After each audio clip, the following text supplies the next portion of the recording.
Hi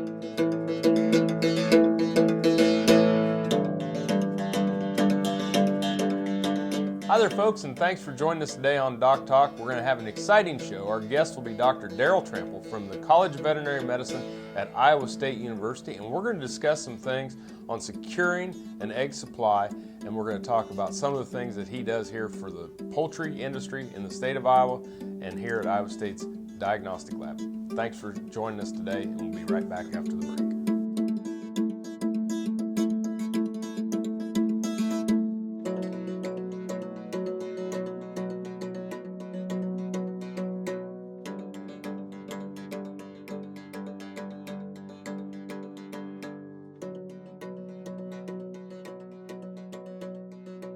Closed captioning brought to you by Kansas Soybean Commission, the Soybean Checkoff, Progress, powered by Kansas farmers. DocTalk, brought to you by Brown Chevrolet Buick. In Wamego, just a short drive down the yellow brick road. Well, Dr. Trampel, welcome to the show. Thank you. Glad to be here. Yeah, it's great to have you here. And folks, this is Dr. Darrell Trampel from the College of Veterinary Medicine at Iowa State University, where he serves as the poultry extension veterinarian and poultry diagnostician here at the Diagnostic Laboratory, which carries a pretty big responsibility in the state of Iowa. Yes, the state of Iowa is now the #1 egg production state in this country. We have between 55 and 60 million laying hens in production in this state. That's more than the next two states combined. So we have a huge egg industry in this state. Our turkey industry is significant, about 1/8 in size in the United States. And we have some broilers in this state. Most people don't think about this, but we also have a significant game bird industry. And we have game birds, in particular bobwhite quail and chucker partridge, and most of these are raised and used in hunting preserves. I'll be dang. Well, it is a big industry, and it comes with big responsibility. We've had some great discussions. It's nice for me to come home being an alumni of the College of Veterinary Medicine here at Iowa State and really dig into some of the programs that are really doing some good things, and yours is obviously one of those. And so what are some of the things that you do here at Iowa State? As a poultry extension veterinarian, I take telephone calls and emails and answer questions for people who own birds, all the way from the folks who have just a few backyard birds to the large commercial operations that may have 2 million chickens on an egg production site. So there's a great range in the size of the operations that I deal with. Very often we have questions pertaining to animal welfare. In recent years, backyard poultry or urban poultry have become more popular. Those questions are increasing in frequency. And so there's a wide range of questions, everything from animal welfare to disease problems that the owners might be encountering, and everything in between. Wow. And then I assume that you, on the pathology side of things, you're taking cases that are being submitted to the diagnostic lab and working to solve those issues with practitioners and producers alike. That's exactly right. We have birds submitted to the diagnostic lab intact. Sometimes tissues are submitted, only the tissues, and those we usually do bacterial cultures or histopathology, which is microscopic examination on. And so once the birds come in, we do a necropsy, and that's the equivalent of an autopsy in a human. Right. And so as a pathologist, I look at the lesions, which are abnormal tissue changes. And based on the lesions and the history of the case, some tissues will go to the bacteriology section of the lab. Some will go to the virology section. Some tissues might go for microscopic section development. And once in a while we have serology done too. So the pathologist has to kind of know a lot of diseases and know which tests are needed to confirm or deny a diagnosis. Big job. We're going to take a break, and when we come back, more with Dr. Trampel here at Iowa State's College of Veterinary Medicine.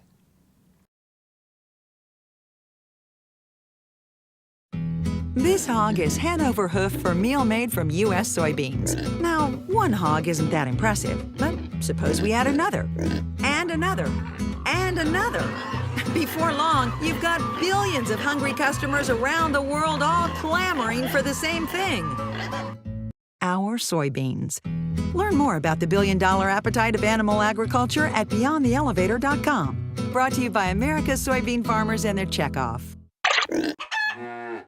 Meet the Veterinarian, brought to you by Zuprevo. Choose confidence. Choose Zuprevo for BRD treatment.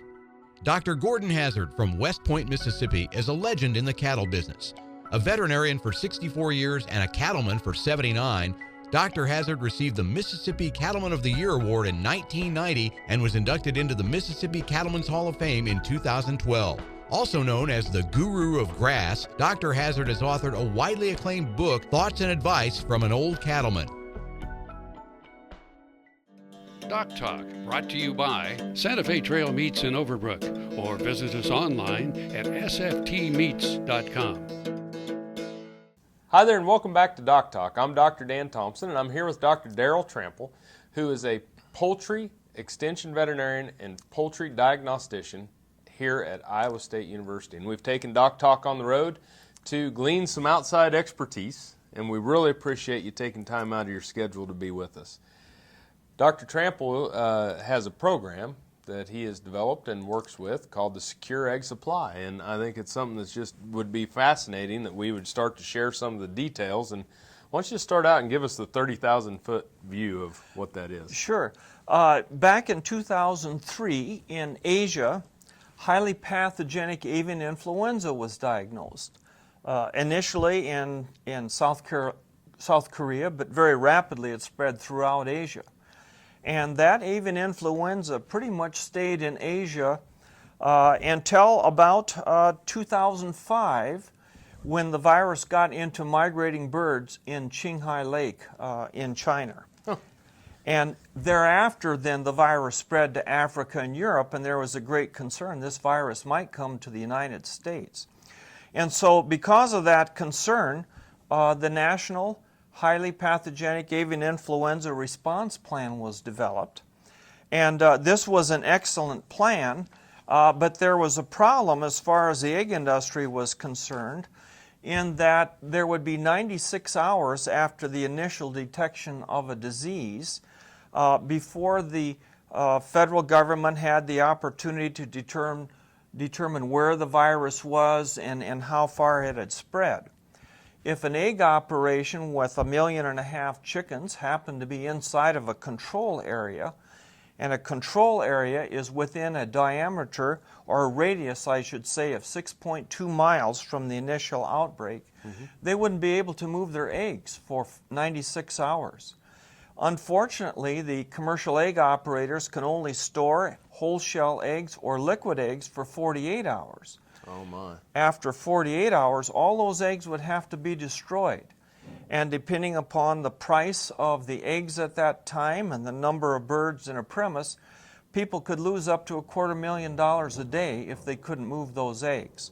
So consequently, we worked with many others. It was not just Iowa State, but University of Minnesota, USDA, FDA, the private industry, and many others, to develop a plan where the egg premises could show that they do not have that virus and would be able to move their eggs in 48 hours.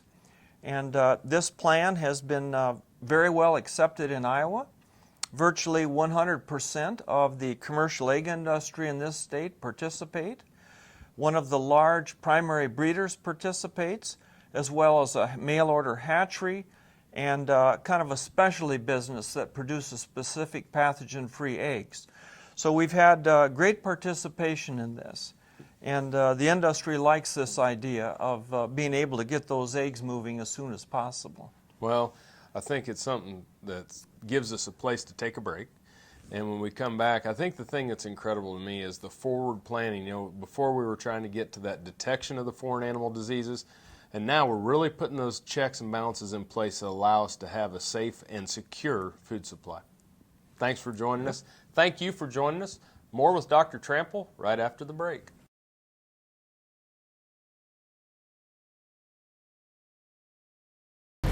Buying a car shouldn't be this hard.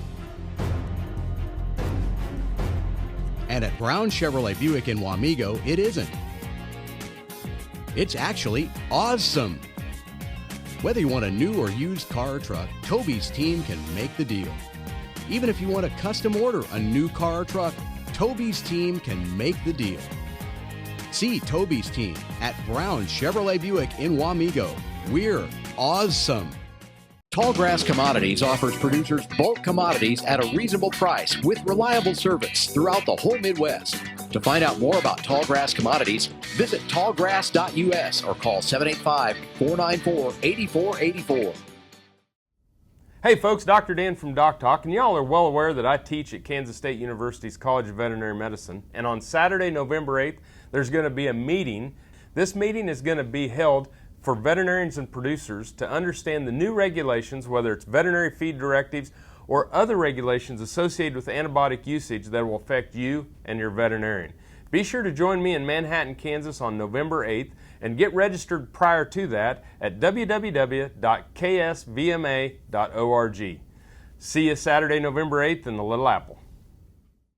Soil is the life of a farm, and for 25 years, SureCrop Liquid Crop Nutrition has helped growers produce abundant quality crops while preserving and improving the soils they steward. SureCrop offers complete soil and plant analysis with cropping recommendations, delivery direct to your on-farm storage, and quality crop nutrition custom blended for your field. Choose SureCrop for the assurance of excellence for your soil. Call today or visit their website for more information.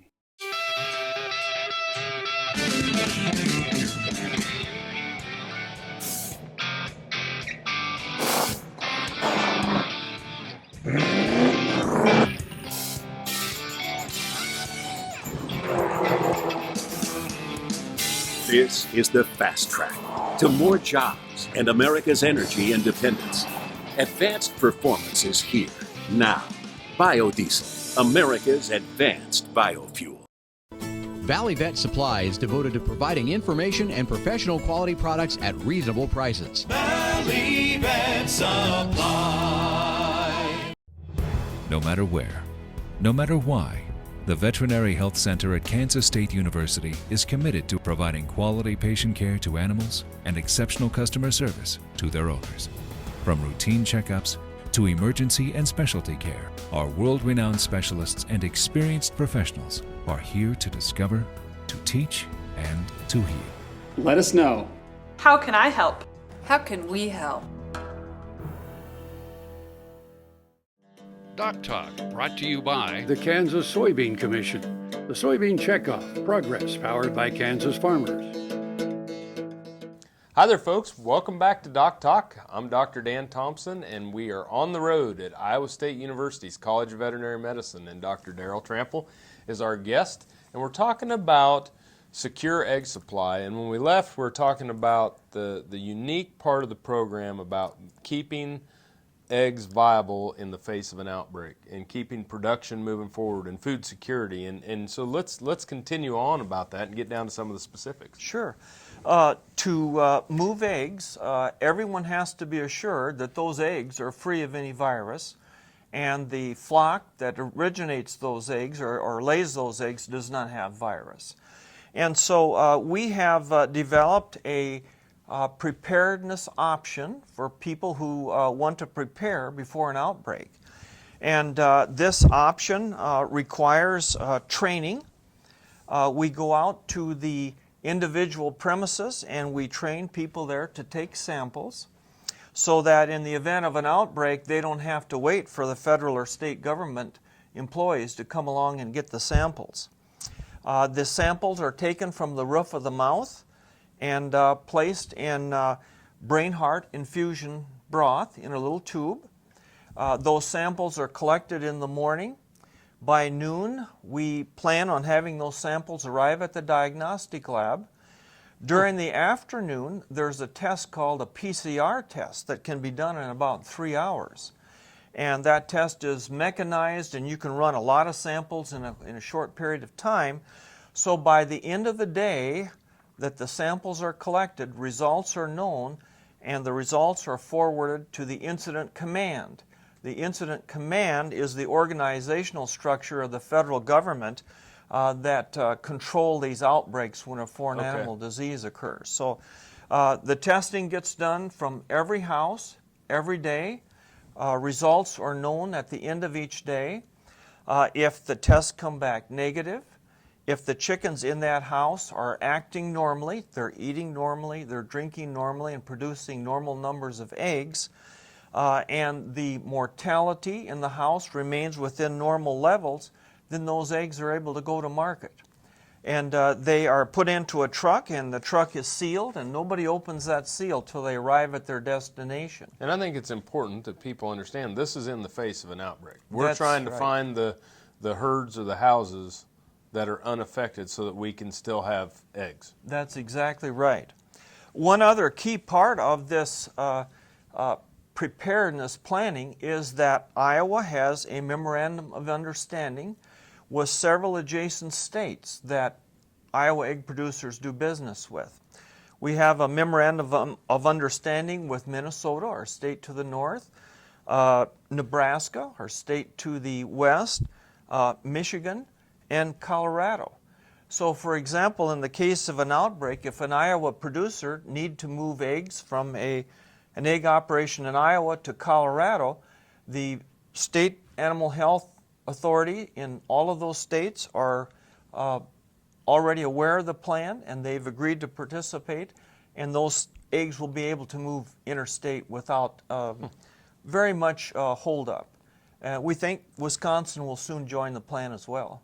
Very important to move in those. We're going to have to take a break, but when we come back, we'll kind of wrap up and talk a little bit more, but really appreciate what you're doing. Okay.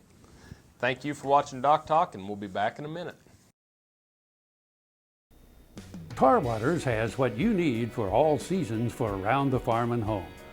Working, hunting, growing, feeding, snow removal, even fun for the kids. And a service department with experienced techs to help keep your equipment in top running condition. Tar Waters has a huge selection and the best prices. Tar Water Farm and Home, family owned and operated since 1978. They have what you need. Hello friends, I'm Ernie Rodina. And I'm Dawn Dawson with the Better Horses Radio Show. For over 9 years, we've been bringing the Better Horses Radio Show to markets all across the Midwest. We talk about God, lots about horses. We talk about cows, we talk about horse health, we talk to top trainers, and we even talk about Roy Rogers. We're having a blast with Better Horses Radio Show and would love to take it to a market near you. So visit our website at betterhorsesradio.com and let us or your local radio station know you'd like to hear it in your area. The Better Horses Radio Show is unbelievable. The Kansas Wheat Innovation Center in Manhattan is rediscovering ways to get improved varieties and new genetics in the hands of farmers faster. Grower-led and checkoff-funded research initiatives are bringing about positive change. This grassroots leadership provides a strong voice in Topeka and Washington, D.C. Now is the time to partner with Kansas Wheat in moving wheat forward. Kansas Wheat Commission and Kansas Association of Wheat Growers. Farmers investing in their future and yours. Log on to rediscoverwheat.org. Hi there folks, Dr. Dan from K-State. Are you BQA certified? Well, if not, you should be. If you work with beef cattle in any aspect, whether it's cow-calf, stocker, or feedlot, or if you work in an auction market, if you're a 4-H or an FFA member, or if you're ancillary to the beef industry, it's something that you need to do and become familiar with. Beef quality assurance has been around for over 25 years, and it serves as a cornerstone of education to help producers identify management processes that can be improved. Not only have those that are involved with the beef industry embraced BQA because it's the right thing to do, they have also gained through increased profitability. Traditionally, BQA training is offered face-to-face through your state coordinator, and it still is. But today, you can also have this educational opportunity, which can be obtained through the Beef Quality Assurance online training provided by Boehringer Ingelheim Vet Medica. Go to the website bivi-bqa.com where you can register and become BQA certified at no cost to you between now and October 31st. Also, if you register and become certified between now and October 31st, you can also be entered into a drawing to win some great prizes, including a tailgate package valued at $500. It's a great program. It's been around for almost 3 decades. It's a cornerstone to safe, wholesome, affordable beef. It's beef quality assurance. Get certified today.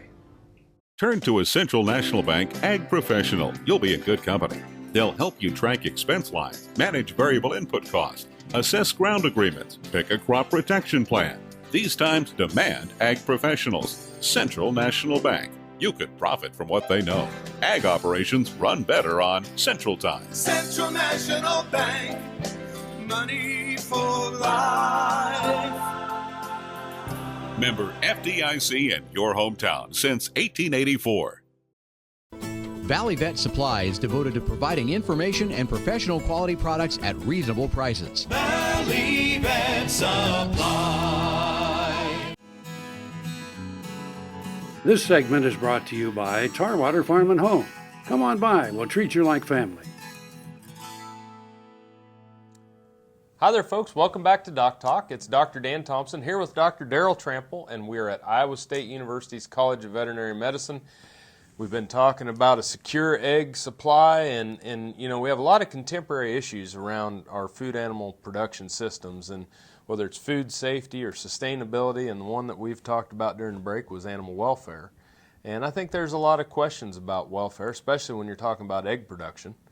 And you know, what are some of the things or highlights that you see here as we close the show? For the egg industry, I think animal welfare is right at the top and one of the issues that they're concerned about. And the welfare concerns revolve primarily around the amount of space available to chickens in cages. And a lot of progress has been done and made over the years. The United Egg Producers now recommends twice the amount of space per hen that they used to. And interestingly enough, about a year or two ago, the United Egg Producers and the Humane Society of the United States reached an agreement, a compromise on the animal welfare issue. And as part of this compromise, the agreement was that chickens would stay in cages, but it would be a very different kind of cage. These would be cages that maybe have 50 or 60 chickens in them instead of maybe 6 or 8.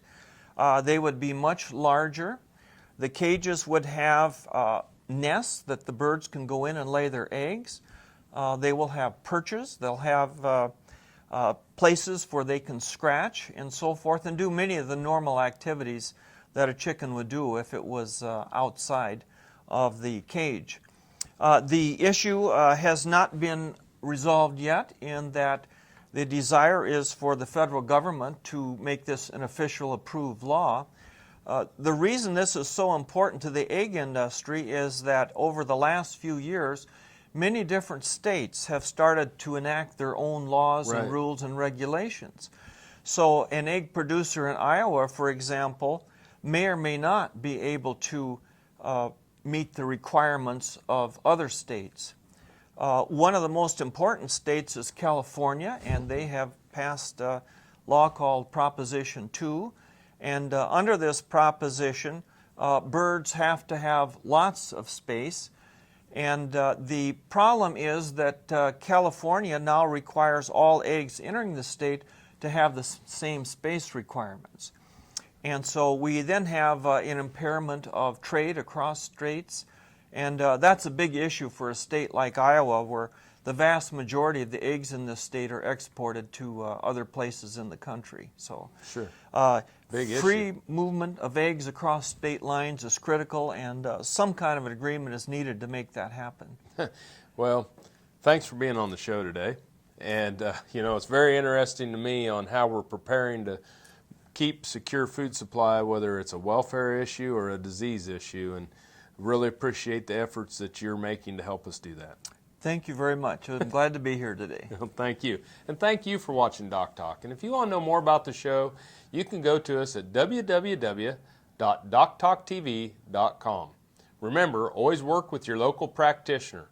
This is Dr. Dan Thomson. Thanks for watching Doc Talk today, and I'll see you down the road.